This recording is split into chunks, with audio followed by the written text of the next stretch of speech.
Welcome to Pinas Insider. See my children. So I have no plans of doing that. I have no plans of leaving the country to hide.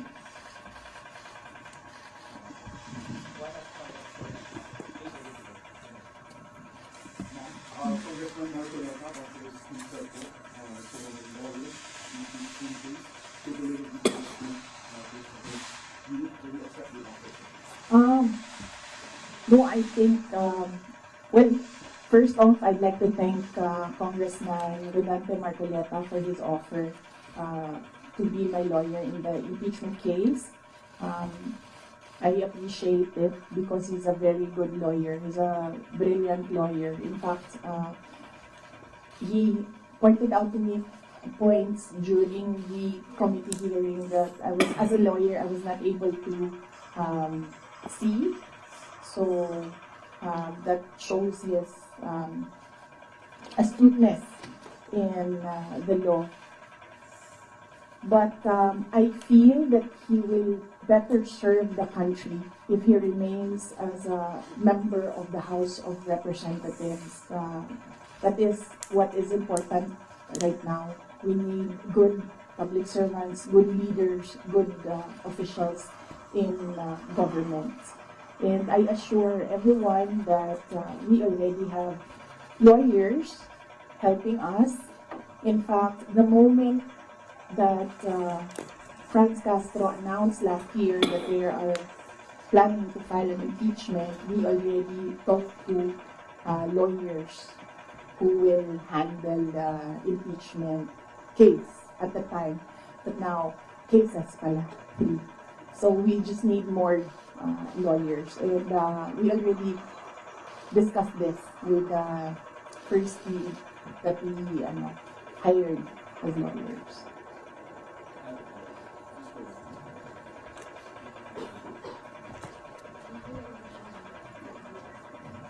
So,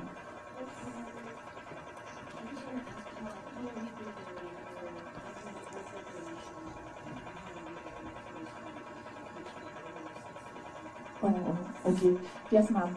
So, very recently, we had a meeting with the lawyers, and what was discussed there was the arrangements, because we needed more lawyers. We are expecting another impeachment case now, so this may be 3 impeachment cases.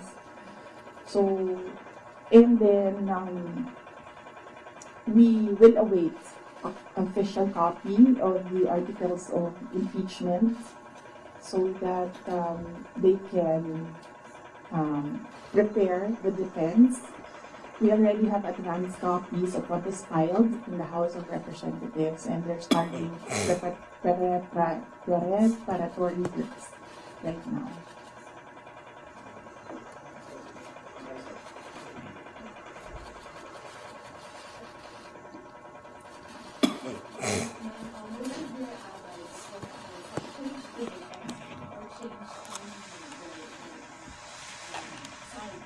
How do you see that? As if, for example, the impeachment comes through, will you confident with the numbers really confident? No, we're not confident with numbers, ma'am, because impeachment is a legal process and a political activity. So we are confident with the legal aspect of the impeachment because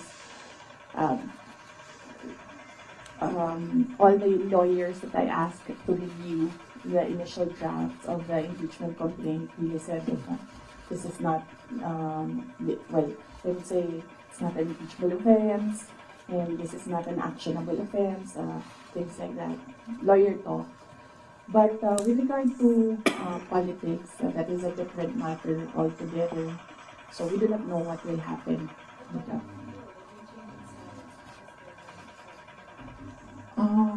Well, that's politics. They always say that there are no permanent friends and enemies in politics. So it really depends on the person, on the politician, what path he will choose.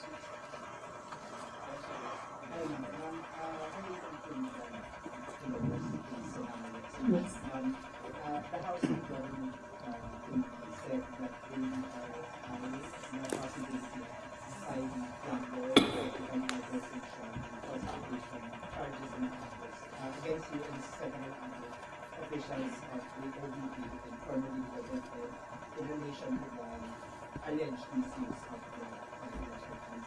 Have you discussed this already with your team and the lawyers? And what can you say that it's a very bad case? Yes, oo. We have an inventory of possible cases to be filed because right now it's only the 2 impeachment cases that are filed with the House of Representatives. All the other cases, we have a list, we have an inventory, and we have lawyers assigned for each case. Usually cases that are similar, we assign it to one lawyer. And then other cases, we assign it to other lawyers so that we ensure that all the cases have lawyers focused on each case.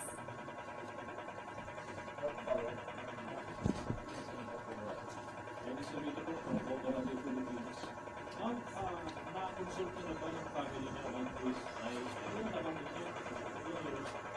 About sa family, si PRRD, ano yung payo mo? Hindi pa kami nagkausap ni dating Pangulong Rodrigo Duterte.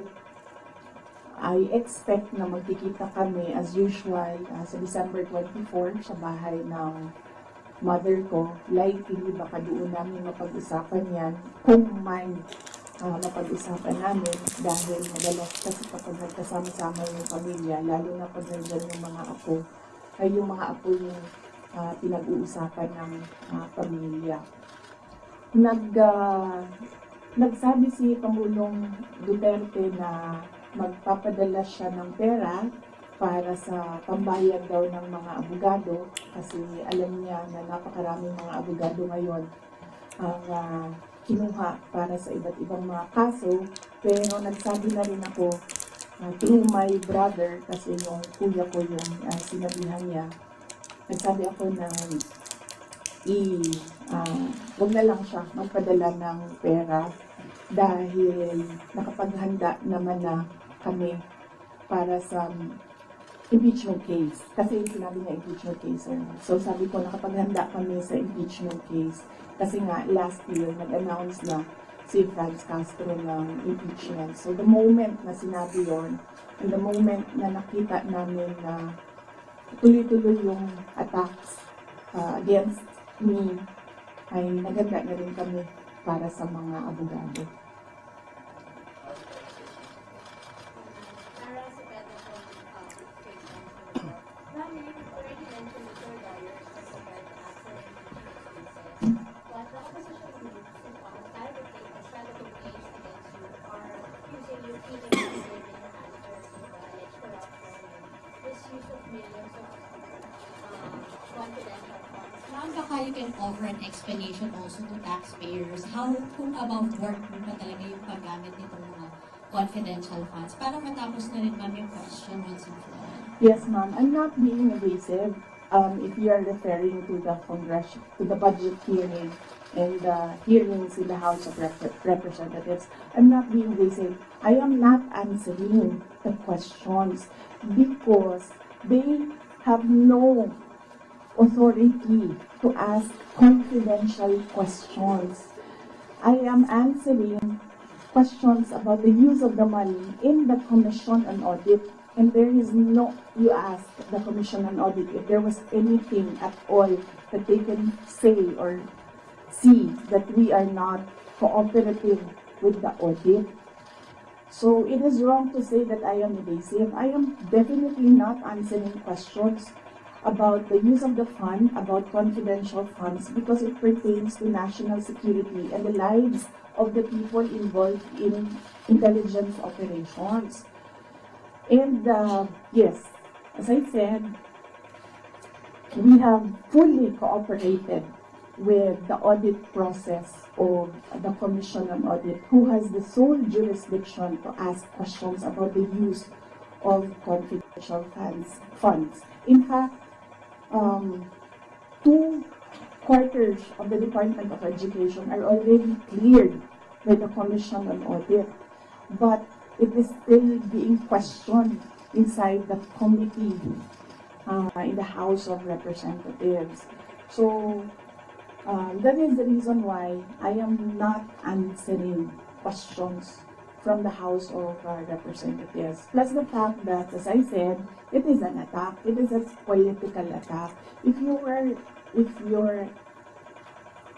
in aid of legislation and you want to legislate about confidential funds, you do not target one office and terrorize and torment the employees of that office. What you do is you do a sampling, a random sampling of the offices who have confidential funds. Why not call the office of the president, who has billions and billions of confidential funds, if you want to legislate about confidential funds? So that shows that they're singling out the office of the vice president. And I really feel that it's very disrespectful to the office of the vice president. That is also why when they ask that I respect their process, respect begets respect. So if they want respect, they should first respect the office of the vice president. That is what I was saying, that they don't like me, they don't like my person, they don't like Sara Duterte, but they have to respect the office of the vice president. So if they want to investigate from the confidential funds, they don't single out one office. I understand, ma'am. VP, just to follow up, was it yesterday or the other day, the House also alleges that over 400 names and excitement acknowledgement receipts, again, on the issue of the confidential funds, wala daw pong records at the BSA. Ma'am, you can offer an explanation because we know that this is a legal proceeding, pero pinag-uusapan po siya ngayon, ma'am, sa bahay ng bawat Pilipino. Kaya, explanation if this is a or bakit wala silang birth certificate, ma'am? No, I will not explain. I will not give an explanation because it will entail that I explain intelligence operations which will compromise officers who do intelligence operations.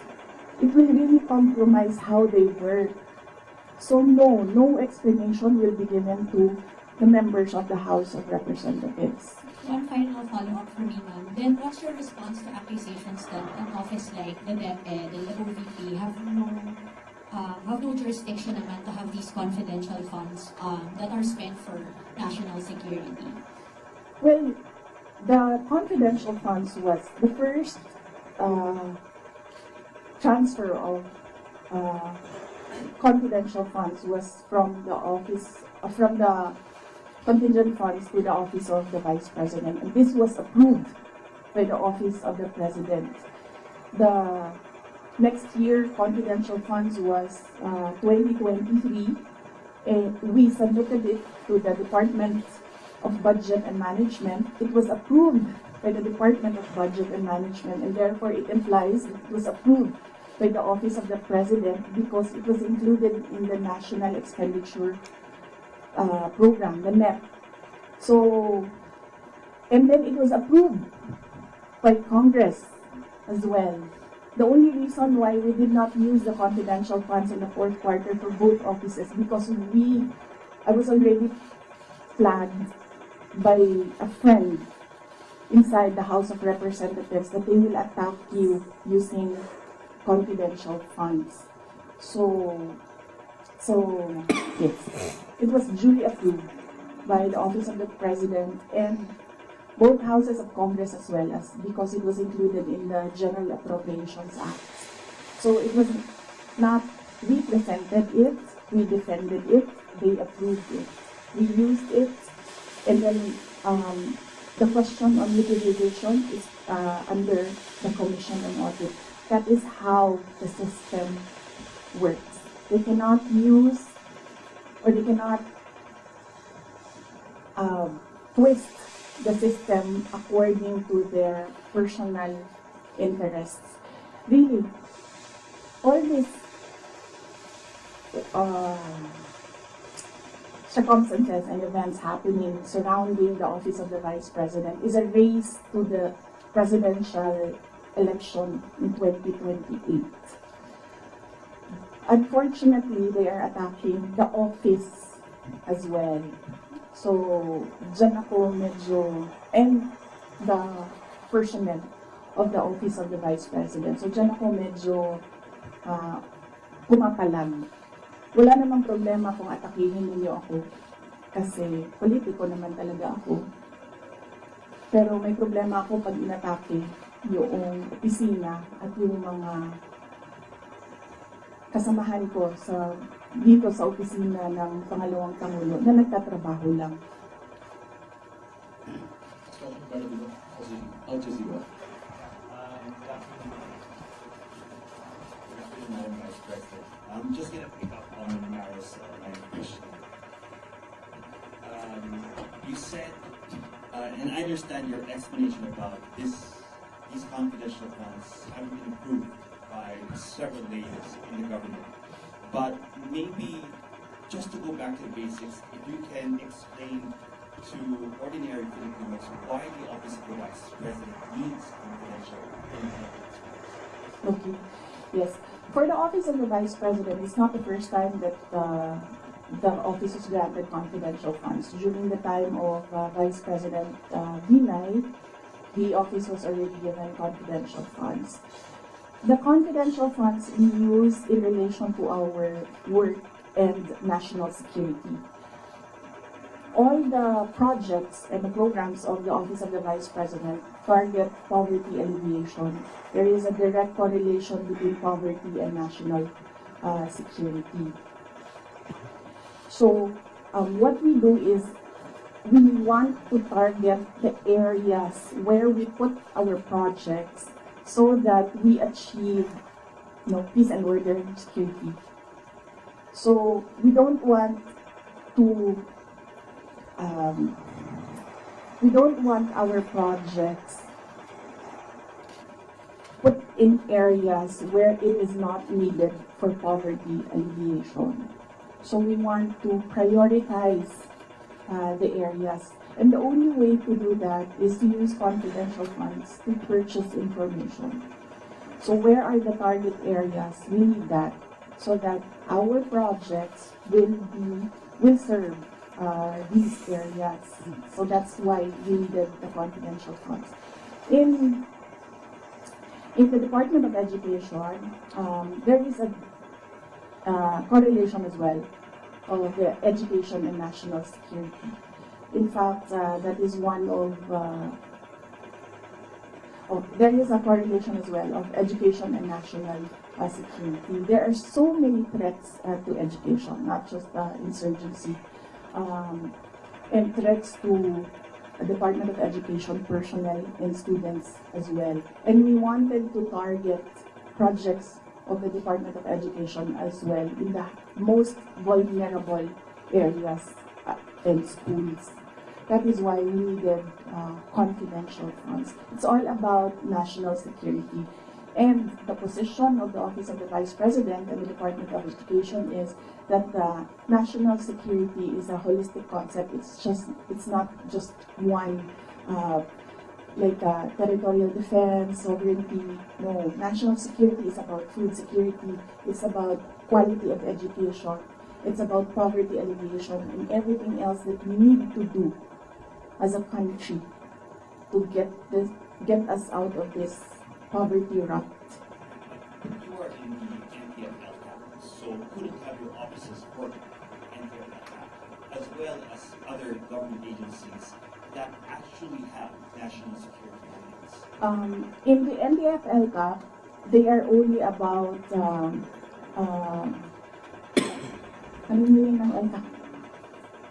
and local armed conflict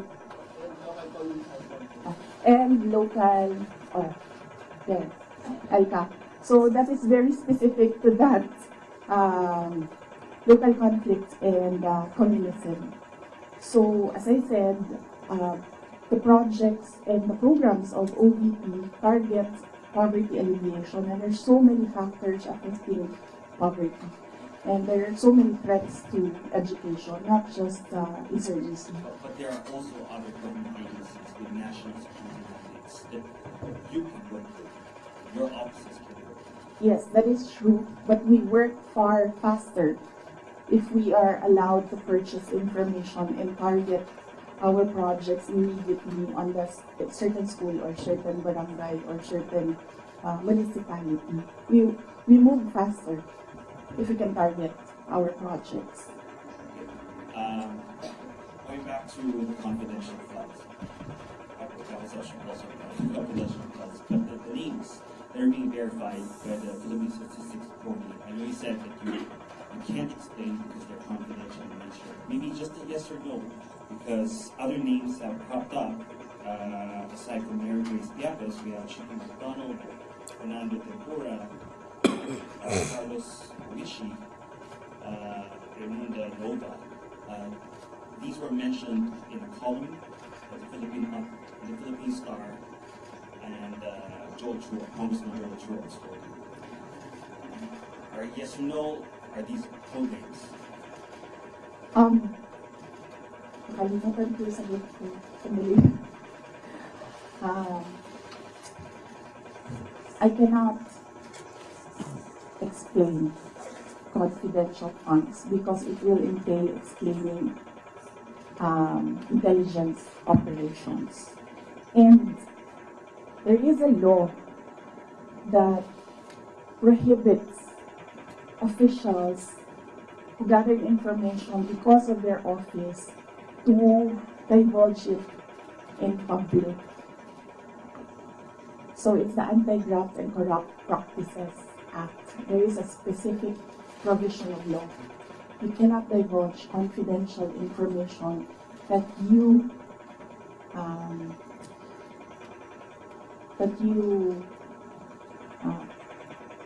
received while in office. So you won't even say these are No, that's just because code names. that will add to cases that may be filed against me. One last, sorry. Yes. Why the choice of a letter submitted to the NBI I- instead of an affidavit? Wait, hold on. I can answer. I can give you a very short answer with regard to ARs. I had nothing to do with the preparation of ARs. It went down to the grassroots level. So I had nothing to do with preparations of ARs. I was up here in the structure and money went down for information. So you have no knowledge why all these names were used in the acknowledgement receipts? In the first place, we do not even know if these are ARs which came from DepEd or OVP to COA, because there's a chain of evidence supposedly. In law, there's a chain of evidence, handling of evidence. So right now, nobody can really answer that because nobody knows if these ARs are true. Because we don't know if it came from us. That's what Big- they're alleging. Yes, that's what they're ARs came saying. from the OVP submitted to COA. Yes, but there is a legal process in the custody of evidence. So right now, we really cannot say if the ARs came from us. Because the ARs that are with us, it's not been checked with the ARs that are with them. You're denying that the ARs came No, from I'm just saying that we do not even know if the ARs with us are the ARs that are with them. Because the ARs from the field, going to the office, going to COA, that's not how you do legal work. It's not how you do legal work. There's a very stringent process in evidence. That is why even if there is no law prohibiting a person from divulging confidential information, person cannot answer that because we do not know if that paper that they're holding was a paper that came from the OVP and DepEd. Because there was no marking of exhibits. That was what I was telling Congressman Chua. You cannot ask the OVP personnel to say yes or no to an exhibit that was not marked as real and true, as correct, and as a faithful reproduction of the evidence of the office. So would the officers then be willing to certify? No, because there is no question about that from the Commission on Audit. It's only Congressman saying that this paper and asking what is this paper about. There is no case, and that is to ask that about the paper is the sole jurisdiction of the Commission on Audit. So then if the Commission on Audit asks, That is what I was saying. We have been fully cooperative with the Commission on Audit. Everything that they asked for, we submitted. That is why there was a partial disallowance only. And even then, we are not yet finished with the process because we can still submit documents that are required by the Commission on Audit. That is the problem right now, as I said. They are doing work that they are not that is not under the mandate of the House of Representatives. They cannot audit. They cannot question at all. They cannot make me answer and say that we represent the taxpayers and you have to answer. No, I will only answer to the Commission on Audit because that is the body who can ask us questions about the fund use. next question, back to the President. Afternoon, ma'am. On the issue of your budget not being reinstated or restored, your reaction first on the decision of the bicameral conference committee? Well, we do not expect anything about the budget of the Office of the Vice President anymore. As I said,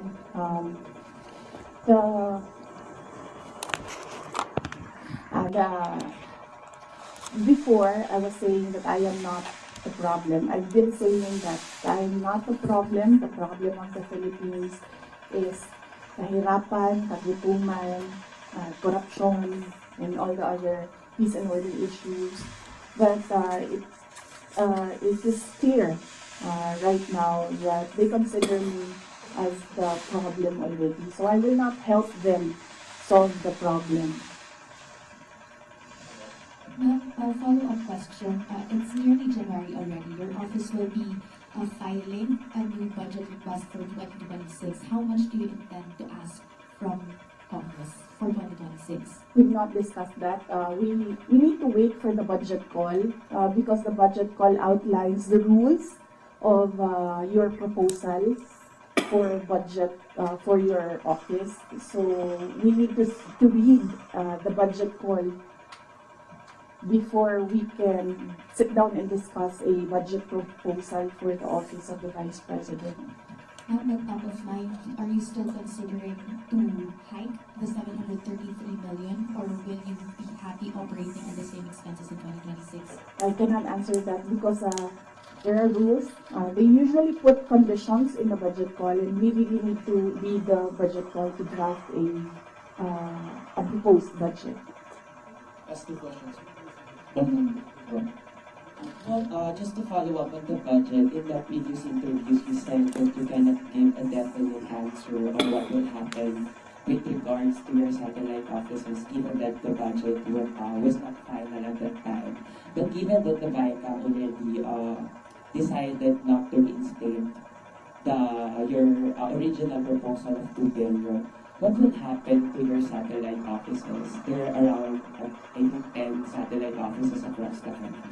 Yes. Well, we have to see if we can continue with the projects that they are implementing. We need to see if the projects are still there, and then if they can still implement the projects. So that is something that we have to discuss with the Execom of the Office of the Vice President. nandun po ba yung possibility of shutdown? And then ano po yung nasabihan na po ba yung mga affected personnel just in case na magsha-shutdown ng mga satellite offices?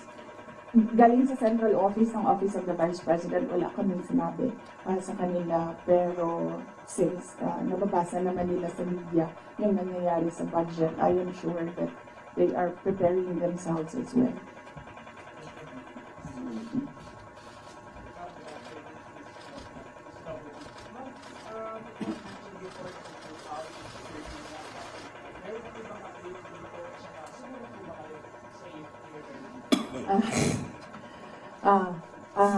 Yes, wala pang update doon sa pull-out and replacement. Nag-aantay kami sa Armed Forces of the Philippines kung kailan nila gagawin yon.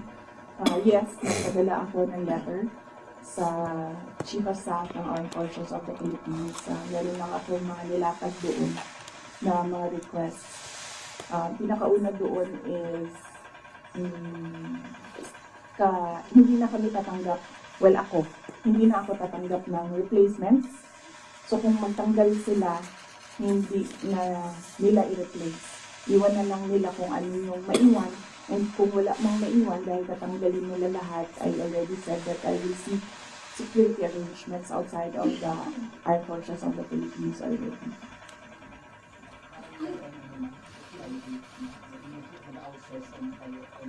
Kasi normally naman din ang Vice President, may naka-designate dyan from the AFP, from the PLP. So, dahil nga, yun nga, may pull out, and so ang planning ng para mag-outsource sa PLP. Yes, we are exploring private security services. Yes. So, my husband, huh? No, because there are professional security services. So that's not considered as a private army.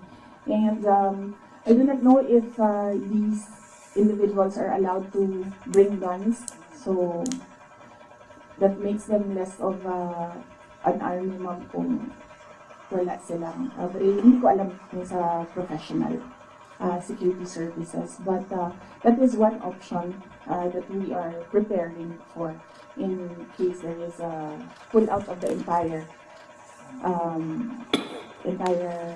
security detail from the Armed Forces of the Philippines. Initially, I asked my husband, and then he said that he'll make arrangements. Well, wala pa kami, we have not requested for proposals yet from service providers.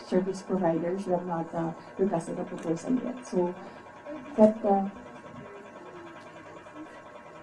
I think only Filipino organizations or agencies are allowed that kind of service within the Philippines. I think, Mama, I do not know. But I know that they are Filipinos, yes. No, I don't. No, Ma'am. No. But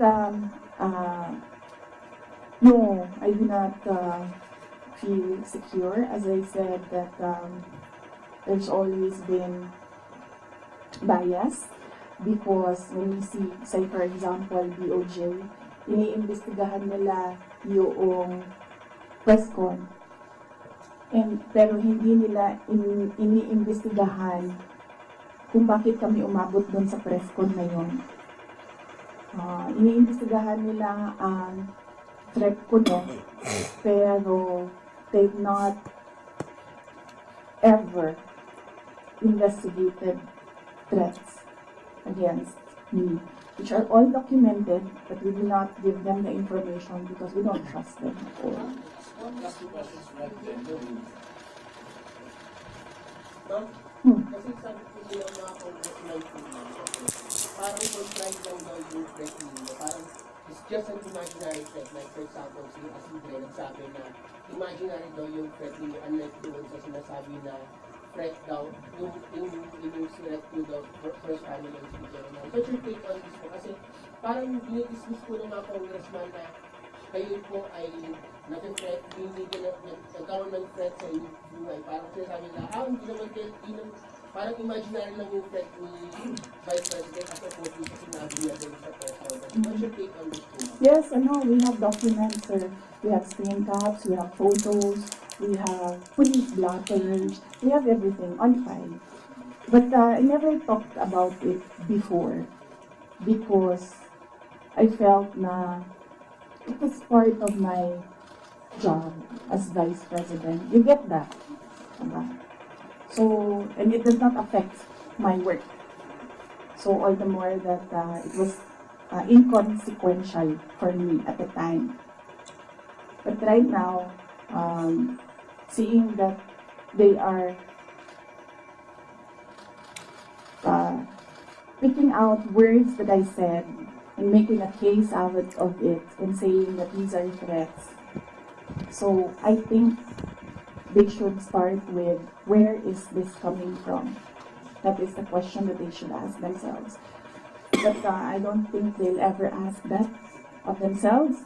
So we'll just move on to the cases and the impeachment and whatever will come in the new year. Do you regret saying or making such threat to the President and the First Lady and the Speaker? No, ma'am. Buti na yung alam nila, ma'am, na pag namatay ako, hindi talaga ako will not die in vain. You mentioned the 2028 presidential elections that all of the attacks of the Marcos government is now all connected to the election. The last time, the sitting vice president, a very popular sitting vice president, was investigated for corruption allegations and refused to respond in the public forum. Nakatalo po siya sa elections, and I'm referring to former vice president. Now, are you concerned that your enemies will be able to turn public opinion against you and it will hurt any potential plans of you running for president? You're leading surveys for you. I've not seen the recent surveys, but yes, that is what they are trying to do, turn public opinion, and that is the strategy.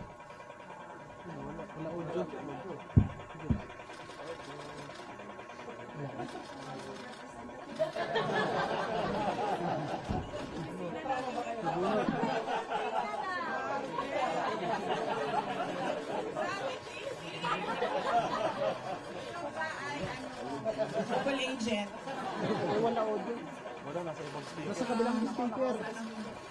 Yes. Ilipat po ang audio. Speaker. Nasa kabilang speaker yung audio. Nasa ibang speaker. Nasa kabilang speaker.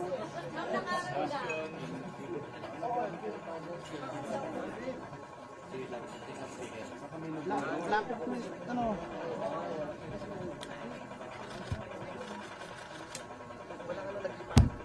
Ayan na.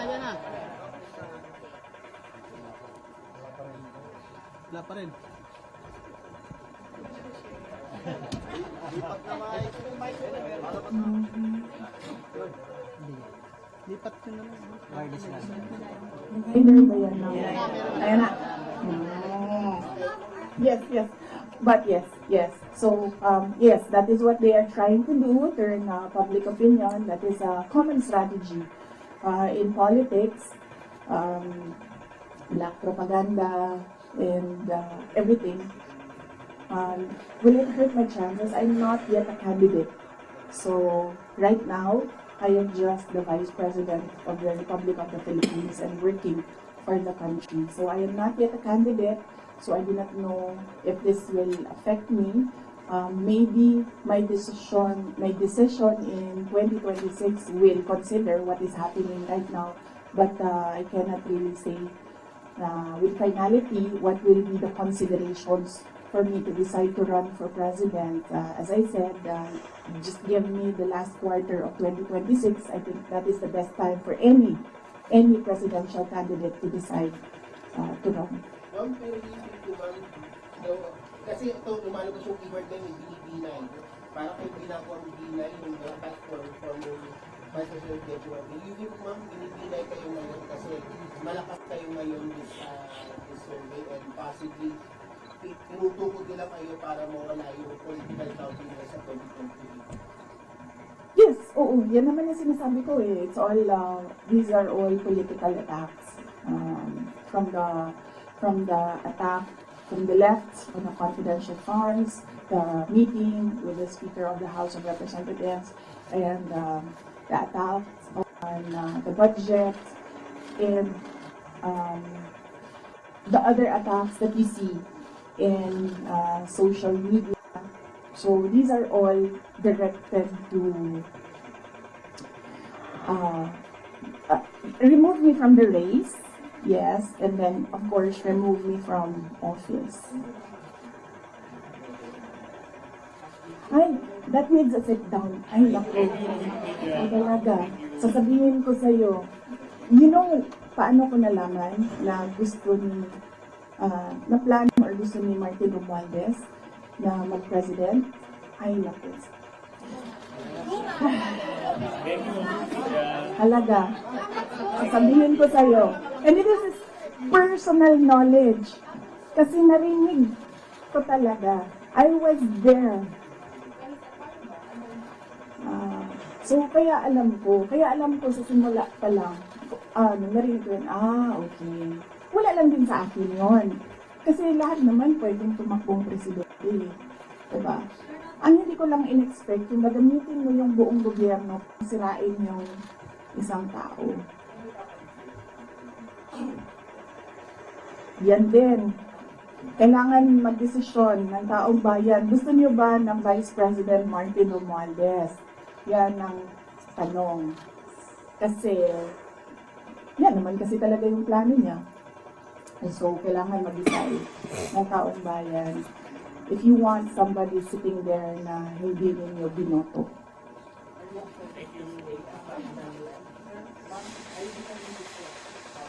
No, I'm at peace. I'm at peace with whatever happens to me. I've already accepted that whatever happens to me, that will be God's purpose for my life. So I am at peace staying and finishing my term because that is my contract with the Filipino people, and I am at peace going if I will be removed from office. Okay, thank you.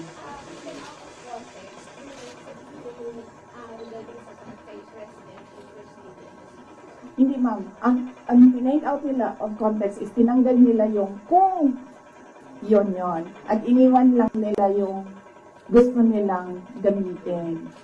Yun yung sinasabi ko na taken out of context. Dapat when you appreciate the message, you should take all the words together and not just take out the things that you want to use against the person. Yes, sir. First time na nangyayari yan. Ganito klaseng setup. At umabot sa ganito at saka gusto matuloy yung nalugin ng edukasyon sa nakakaiwala. So, na-private meeting. Kesa din sa mga people. Can you answer this? Yes, sir. Kasi sila din naman yung gumawa nun, sir. Ang sinasabi ko lang naman sa kanila is, kasi sinasabi nila palitan, sir.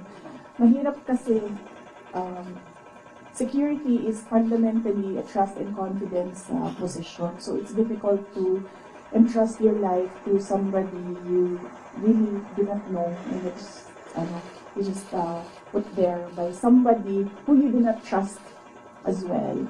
So it's a very difficult position. And well, it's a very difficult position. And I actually pointed it out to the Chief of Staff of the Armed Forces of the Philippines. I told them that there is a line of succession. You're supposed to protect your number 2, your 1 and 2, because that is your reserve. Because one day, if you do not protect your 2, one day you have now no 1. If you don't have a 2 and you don't have a 1, you don't have anyone. Diba? That is in the Constitution, and they are supposed to protect that line. Oo. Sabi nga, hindi na po ay 443 Babalik na naman tayo. last year. Oo. Out of the 865 na employees only. So, with that regard, yung plano yung pag-outsource ng private sector, do you plan to get that same number of security or much higher considering that you said that you have Yung 400 plus, approximately 400 plus, it was combined PNP and AFP personnel.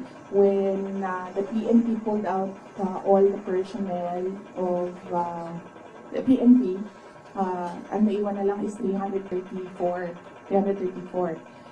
AFP personnel, and not all of them are working for security. Some of them are working for admin, some of them are working for budget, some of them are working for supplies. So there's a lot of, there are several offices inside the unit that don't work for securing the person. They work for operations of the entire unit. So, ilan lang dyan, sir, ang nasa security talaga. Like close-in security. Yung tinatras na appointing person, is it BDM or the chief of Ay, silang lahat, ma'am. I don't trust anyone right now except myself. Oh. Hindi ko na maalala. Ito lang nakaraan. I did. This week siguro, or last week. I don't trust my memory on that, pero very recently, yes. Thank you. Walang tatayo ha. Sana naman next year na tayo magkita-kita ulit, ha?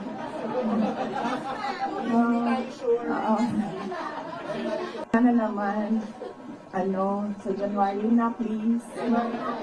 Ha? Kuya. Yes, oo. Manong.